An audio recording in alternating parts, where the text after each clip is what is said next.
Hello friends, कैसे हैं आप सब। I hope you all are very well. पहले दोस्तों, ये जो न्यूज़ है, जो बच्चे को भी फॉर्म भरने में दिक्कत हो रही है स्लॉट सिलेक्शन में या फिर सब्जेक्ट वो सेलेक्ट कर रहे हैं यूनिवर्सिटी वाइज, तो उनको जो दिक्कतें आ रही हैं उनको क्लैरिटी के साथ यहाँ समझाया गया है। सबसे पहले हम लोग शुरू करते हैं, 2 स्लॉट में एग्ज़ाम होगा। इस चीज़ को यहाँ पे आप देख सकते हो, आराम से देखना है तभी समझ में आएगा। NTA common entrance test undergraduate course के लिए एडमिशन फॉर्म भरने वाले छात्र छात्राओं के बीच स्लॉट को लेकर ऊहापोह हो रहा है, मतलब कि परेशानी उनको हो रही है। मेरे को भी बहुत सारे फ़ोन कॉल आ चुके हैं और काफ़ी ज़्यादा मैसेज भी आ रहे हैं। तो ये बहुत अच्छे से समझाया गया है, ठीक है। इसको आप लोग देख लो, आपकी काफ़ी काम आएगा। नेशनल टेस्टिंग एजेंसी द्वारा बनाए गए फॉर्म में 2 प्रकार के स्लॉट हैं। सही बात है, स्लॉट 2 एक था और स्लॉट दूसरा भी था। आपने देखा था, मैंने आपको CUET फॉर्म इन्फो में ये मिल जाएगा। पहले टेस्ट में अधिकतम 4 टेस्ट यानी 4 विषय आप चुन सकते हैं, वहीं दूसरे स्लॉट में अधिकतम 5।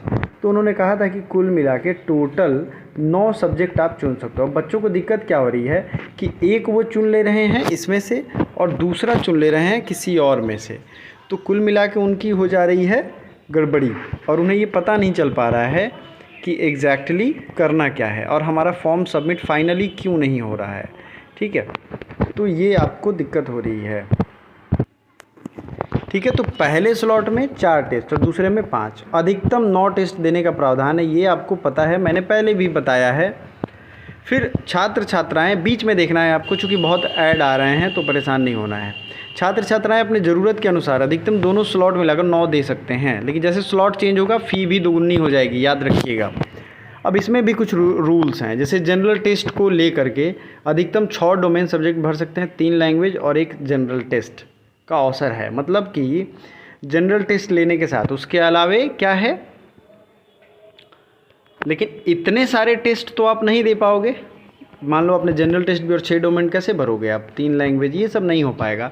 तो पहले आपको क्या देखना है, आपको जिस यूनिवर्सिटी में एडमिशन लेना है, राइट, मान लो जैसे BHU में लेना है तो वहाँ क्या क्वालिफ़िकेशन है। तो यही बातें कही गई हैं। अधिकतर आपके टोटल कुल कितने हो जाएंगे, 10 टेस्ट हो जाएंगे व्यवहारिक रूप से अगर बात करें तो, लेकिन नियम क्या है, 9 ही होगा। इसको और थोड़ा तोड़ के हम लोग समझते हैं, आगे बढ़ते हैं। पहले स्लॉट में आपको अपने यूनिवर्सिटी का पहले क्राइटेरिया चेक करना है। उस क्राइटेरिया चेक करने के बाद A1A में 13 भाषा में से कोई एक ले सकते हैं, राइट। तो मान लो आपने अपने पहले यूनिवर्सिटी का रैंकिंग देखा, एक सब्जेक्ट लैंग्वेज का आपने ले लिया। डोमेन सब्जेक्ट अगर यूनिवर्सिटी आपकी कह रही है, जैसे BHU या JNU, बहुत सब में अलग अलग नियम है। तो पहले तो वो चीज़ मैं समझाया हूँ, CUET फॉर्म इन्फो में जाके देख लो।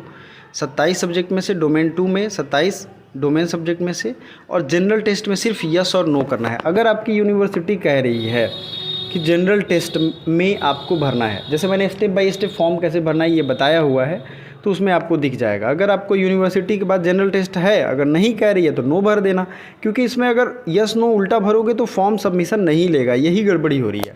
अगर मान लो वो यूनिवर्सिटी कह रही है कि डोमेन सब्जेक्ट आपको नहीं भरना है तो डोमेन सब्जेक्ट मत डालो, सिंपल।